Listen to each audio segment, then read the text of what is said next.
ખુખાર મેલડીનો ભૂવો અને એનામાં કોઈ જાતની તાકાત છે નહીં. અને તારામાં તાકાત હોય ને તો મારી ઉપર કાંઈક કરીને બતાય. તાકાત કેવી છે હું જાણવા જાઉં છું. બોલ. અને રામ માડી રામ કહેવાનું બંધ કરી ગયો. મેલડીને આ બદનામ કરે છે. તારામાં તાકાત હોય તો આ શેરો જોઈ લેજે આકુવાનો. તારામાં તાકાત હોય તો કાંઈક કરી દેજે. रुको जरा सबर करो. મેં ખુખાર મેલડી માના ભુવાજીના વિડિયા ઘણા ઉતાર્યા. મેં એને બદનામ પણ કર્યા.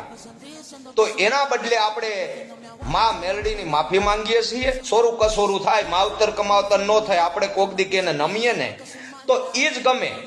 એટલે ખુખાર મેલડી માં સત્ય છે. રામ માડી રામ.